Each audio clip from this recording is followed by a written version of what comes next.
So welcome to another podcast today from Odelle Technology. Today we're talking to Dr. Alan Hibbitts, the CEO of LEP Biomedical Limited. Hello, Alan. Hi, Steven. Thanks for having me on. It's a pleasure. Good to see you again, sir. Yeah, Alan, great. I'd like you to talk us through the core scientific innovation behind LEP Biomedical, please. Sure, yeah. So LEP is LEP Biomedical, which stands for Local Enhanced Pharmaceutics, and that's Mhm. really the core of our technology. So we were developed to combat the post-operative inflammation in glaucoma surgeries. These are highly vascularized organs, the eye. And the current therapy is eye drops, anti-inflammatory eye drops, and chemotherapeutic mitomycin C to kill surrounding cells, which is quite detrimental to the eye. So we've developed a small controlled release technology that consists of a 3D printed mesh that is very low topographically speaking. It's about 1 millimeter high, but it's got a very high surface area. And this allows the carrier drug to be eluted out at a very bespoke rate. So we've designed it to release the anti-inflammatories at a very high to low release profile. So in the beginning, the patient gets a lot of drug and then it naturally tapers off. So it matches the inflammation. And this mesh is biodegradable, and it's also surrounded by a soft hyaluronic acid hydrogel, which is like a cushion. It's like a soft gel that allows it to sit comfortably under the conjunctiva of the eye, which the surgeon will implant. So that's why it's called HyAguard. It's hyaluronic acid, and it guards against inflammation. And it's our kind of unique way to make life better for patient and the surgeon. Okay, perfect. What differentiates, I should say, LEP Biomedical Technology from more established platforms in this space? Is it the material science advantage? Is it a biological mechanism or something else? It's a bit of our approach. We're quite unique in the glaucoma space, especially. There are controlled release technologies, and a lot of them are growing, but they're very much orientated to the early stage of glaucoma. So, if you're familiar with glaucoma, the first line of treatment traditionally has been eye drops that the patient takes a couple of times a day to manage their pressure. But we're distinct from that because we're very much in the post-operative space where there hasn't really been that kind of innovation. Surgeons have been more reliant on innovating new surgical techniques and devices, but it's becoming apparent now that it doesn't matter what you do. If you're piercing the eye or making an incision, you're going to have this inflammation. So we're addressing the real biological aspect of the problem, as well as the human aspect in terms of people not taking those anti-inflammatory drops. So there's not a lot of competition in our space. The last real big innovation has been about almost 40 years ago with the use of mitomycin C. So, that's a career's worth of kind of stagnation. So we're quite happy to be a first mover in this particular aspect of glaucoma. So we're very happy to displace the way the drugs are given, the amount of drugs they're given, and the quantities that are given in terms of duration over time. Okay. Okay, so how do you ensure reproducibility and robustness of your data as you scale? So the data is very reproducible. It's a very defined release profile that we've gotten time and time again to date. And because of the 3D printing aspect of it, we're scaling outwards. So we're by volume. So we know now we're using the same equipment, just more of it, that we can ensure the reliability. So the tech transfer aspect um, is quite boring, basically, because we're just kind of really not that it's not going to be a challenge, but it's the same units. So we have a good amount of confidence that we can replicate it in a clean environment. And the outputs that we've projected are essentially with 2 printers, we can make about 20,000 units a year, which is sufficient for a clinical trial level output. And we are investigating more novel techniques that will actually increase that output almost exponentially as well. But that's kind of at the early stages. Okay, so how are you approaching your evidence strategy? Are you prioritizing biological plausibility? Are you looking at clinical utility? Are you looking at cost effectiveness? Of all of the above, as always. So the first and foremost is to continue to show that it is effective and safe in more and more relevant models. That's from a practical standpoint, that's kind of what investors would like to see. And that's always with an eye to the regulatory pathway as well. So, you don't want to duplicate work. So every time we perform a preclinical study, we try and capture as much data as possible. We're hopefully going to perform another preclinical trial this year and another one next year, all the while changing. We've assessed it in the gold standard surgery for this, which is called a trabeculectomy. And then we're looking to develop our knowledge around the more recently developed micro shunts, which are the kind of the new kids on the block, where they're little tiny tubes that are a little more elegant than the traditional surgery, which drain out the fluid, but they still have the same problem. So we're developing our knowledge base, and we're always keeping an eye on the kind of the regulatory needs in terms of the duration of the studies, the animals used, and the outputs required. Okay, so what role do you see for partnerships with your technology, with pharma, diagnostic firms, digital health players, and accelerating your roadmap?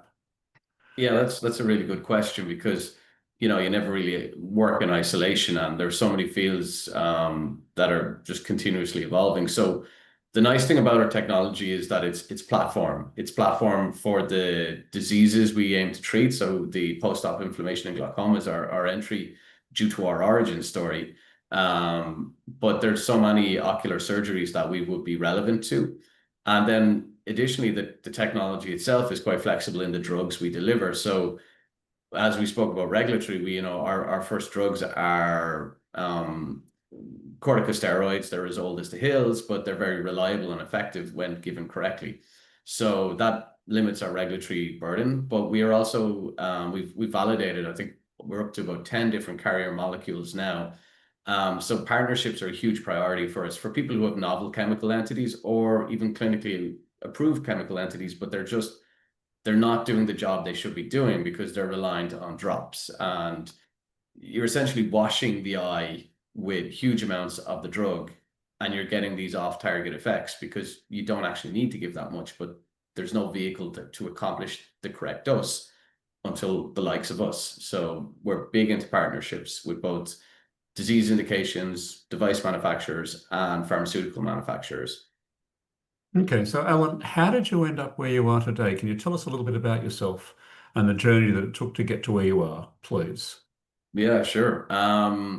So my background has always been kind of with an eye to the industrial clinical use of research. My undergraduate was in biotechnology with a stint in an in vitro diagnostic SME, and then on to a master's in regenerative medicine, and then into a PhD in drug delivery formulation. And that's really where it got interesting, because that's where I started making new compounds to deliver drugs, not new drugs, but new carrier molecules to deliver drugs to treat inflammation. So that was really the foundation of where the technology came from. And then that was at the Royal College of Surgeons in Ireland in Prof. Sally-Ann Crine. And then I went to Prof. Fergal O'Brien's lab, where we were doing more acute inflammation, but this time around hyaluronic acid-based materials. So there was diffusion of PhD and postdoc. And then kind of by chance, we got talking to a clinician by the name of Prof. Colm O'Brien. And Colm is a consultant surgeon in the Mater Hospital Dublin, who's had a lifetime of experience managing inflammation from these surgeries. And we were swapping stories about, like, what's your interest in this part of glaucoma research? And then we hit upon this problem. And it was kind of a lightning moment where, like, okay, no, we've got something for this. We can build around this. And that was about 10 years ago. We've been building the solution around the problem ever since.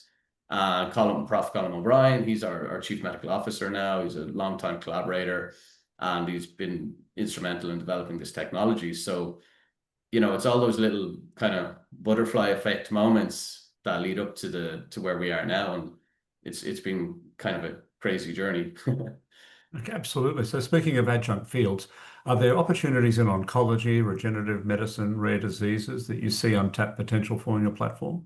Absolutely, yeah. That's a great question again. So oncology is especially interesting to us because of that therapeutic index of, trying to achieve the effect, minimizing the damage to cells you're not trying to target. So combined with local delivery, there's potential for solid tumors. There's also kind of ocular neoplasias as well that would be a very good fit for. And then, regenerative medicine as well. So wound healing is kind of a dynamic process. So if you've had too much of it, you get scar tissue. So it's managing the reparative process in regenerative medicine as well. So at the minute, we're kind of impeding it through the use of anti-inflammatories, which is still potentially quite useful in reparative, in damage control, things maybe like burns or anything that's potential for high scarring that you don't want. Additionally, we can simply switch the cargo and deliver pro-repair signals where repair is quite limited for things like diabetic foot ulcers, nerve repair. So we have a huge scope to expand into non-ocular indications as well. Okay, so many ocular implants that I'm familiar with have faced the challenges of fibrosis and foreign body responses. How have you mitigated the risk in your platform?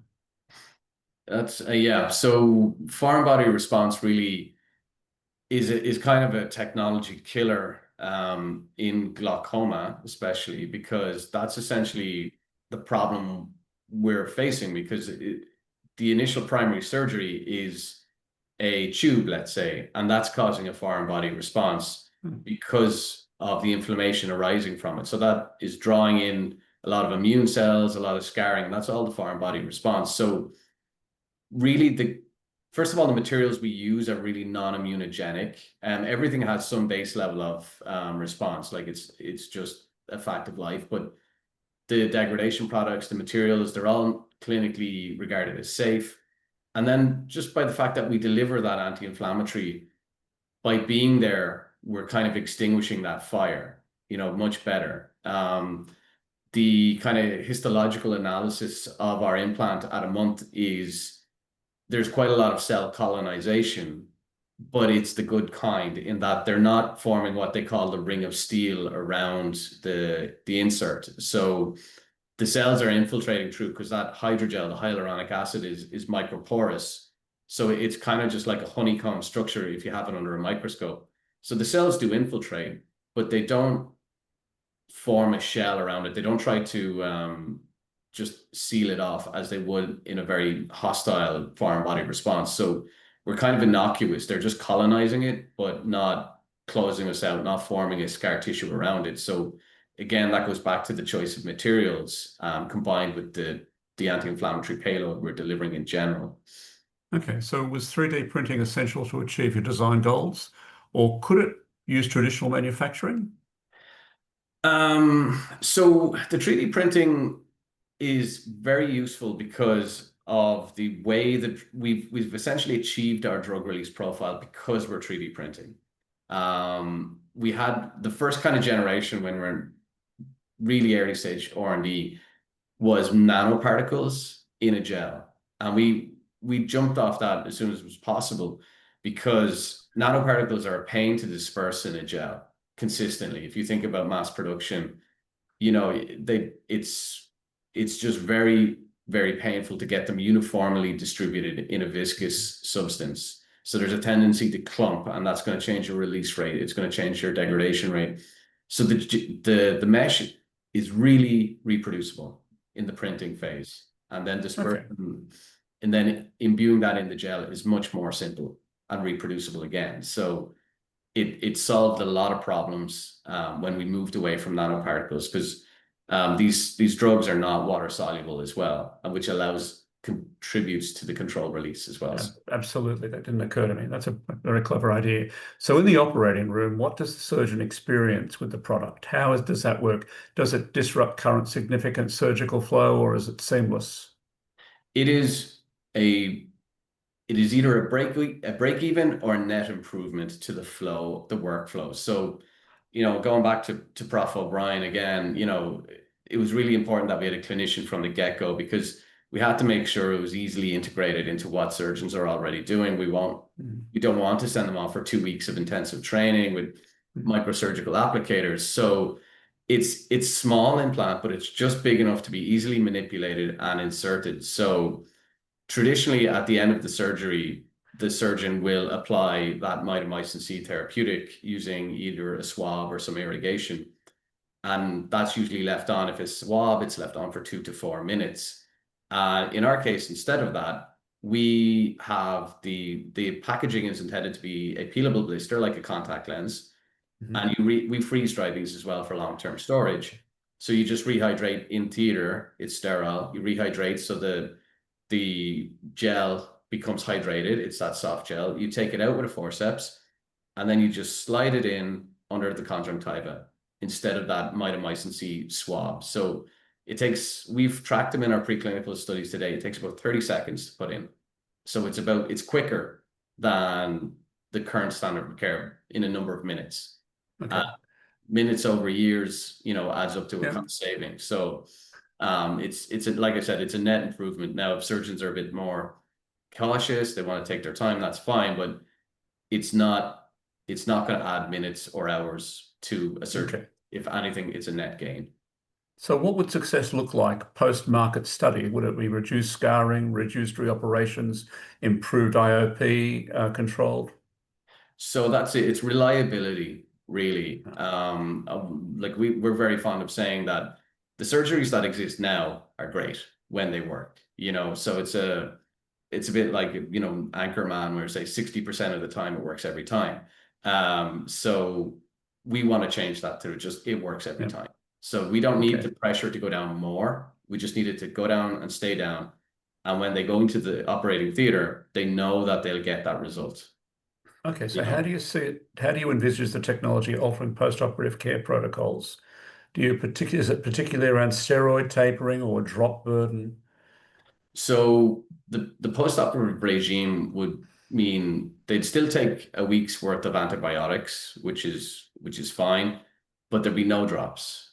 They'd come in for their checkups initially, because you can't throw everything out the first time around. So you'd keep the same post-operative care regime, but eventually you could clinical trial that down as well. So long term, you can do a comparative study where you reduce the amount of follow-ups, because the follow-up regime is quite intensive for those trabeculectomy Yes. surgeries. It's weekly practically Mm, for the first month, and then I think it's 6 times in 6 months. absolutely. So if you can half that, you're freeing up a lot of clinician time. You're freeing up the patients who may be traveling over a day to get there. These are referral surgeries. If you're in a large nation like Australia or the US, Canada, even mainland Europe, Mm, you could be traveling 6 hours either way. You may have to yes. take 2 days off work. You may need a family member to take 2 days off work. So Yes. long term, reducing the post-op follow-up it was a huge priority for us as well. Okay, which obviously raises the point of how you're handling comparator selection when building your health economic models. That's a good question, because the kind of the funny thing about this post-operative care is that it's all grandfathered in to some Yes. degree, because it's off-label use of steroids, it's off-label use of mitomycin C for the most part. So there's no clinical standard beyond what the accepted care is. So your control will essentially be a negative control, but you would need a comparator arm of the standard of care. Sooner or later, that's your comparator arm, and you need that to convince clinicians to not use it, because if you can't beat what's out there, you don't have a sufficient use case, and you won't have a sufficient use case for reimbursement. You won't have a sufficient use case for a per hospital assessment of your technology. So, it's our intended goal to have our clinical trial include a standard of care arm. Absolutely. What is it you're passionate about mentioning in this conversation? Like, obviously we're passionate about the post-operative care, and I think, our constant push is that yes, there's a lot of activity at the front of the eye, but we're a surgical company really still, and there's a huge kind of debate raging in glaucoma as to, are people going into surgeries too late because of the outcomes. So people are hovering around the earlier stage interventions as a means of keeping them out of these more invasive surgeries because of the scarring, but they're not delivering pressure decreases. Like I said, there's a bit of back and forth clinically as to, you're kind of driving the failure rates by holding off on the surgeries. You're putting people in after their eyes have been put through the ringer of years of multiple drops and then smaller, more minimalist surgeries as well. But the eye is taking a lot of punishment for many years, 10 years, 10, 15 years of procedures and care, when if they got that initial surgery 5 years or into their diagnosis, the eyes are healthier, the patients are younger, their outcomes could be better. So this is kind of a debate that kind of pops up in general, and it's something we're very interested in, because if you, again, can deliver better outcomes more reproducibly through something like our product, you can move more patients into surgery. They don't take drops for a lifetime. When they work, some of these surgeries are good for 30 years, which is a lifetime if you're diagnosed essentially 55, 60, so there's a huge kind of tidal wave of change you can bring in once you have fully reliable double-digit decreases in pressure. We'd like to be part of that change. And Absolutely. there may be other manufacturers who don't want to see that change. But everybody has the patient's best interest, and that it's a wider conversation. But that's just how we see us potentially bringing a lot of positive change to patients who may be cycling through multiple drops, multiple surgeries. It's not great for their wallet if you're in a private payer system. It's not great for your wallet if you're in a public payer system, because everybody pays for it. So more efficient healthcare in general is another possibility from a fully realized Hyagard. Okay, so you're likely to have faced the evidence gap between preclinical promise and payer expectations. How are you approaching clinical validation?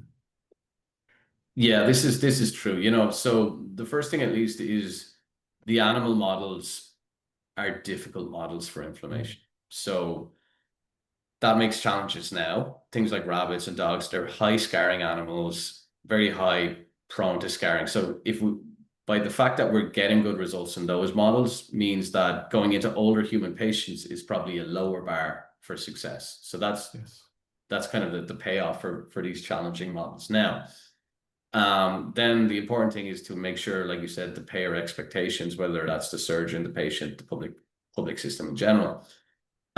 We do a lot of that in terms of end user outreach now. So we reach out to surgeons, and we reach out to basically whoever talk to us, and we go like, what kind of level of change do you need to see to put down the MMC and drops and pick up a Hyagard? Is it 20% improvement in overall success rates, 50 just non-inferiority? And it's funny, a lot of them will just be happy their patient aren't on drops. There's a good chunk of them are just happy to get the same level of success, because they could be good, successful clinics, but they said happier patients, no drops, the eyes aren't taking a lot of punishment, and that's enough. So the leap is looking quite good for many clinics. Okay, so what does success look like for you in 5-10 years? Between 5 and 10 years, we'd hope to be selling Yes. first market launch of Hyagard into at least the US, European markets, following into Southeast Asia. Whether that takes, whether we'll all carry a LEP Biomedical label, or whether we've partnered into strategics to take care of specific geographies, that's fine. That's something to discuss. And we'll have hopefully a pipeline of different cargoes, different indications, in 10 years. We're developing our pipeline now for different actives, for different indications. We have a healthy R&D program of other local delivery technologies, also moving into the early phase, just a bit different in terms of changing the way it's released and how often it's released. And then also local delivery strategies that are not injectable for the retina as well. Okay. So back to the eye, but not bolus injections into the vitreous. Makes perfect sense. Well, it's been a great pleasure to talk to you, Alan, today, and thank you very much for your time. Thanks so much, Steven, and I think what you're doing is absolutely fabulous. So I hope to catch up with you again, maybe in 6 or 8 months, and redo this. Please do. Thank you very much for your time. Thanks so much, Steven.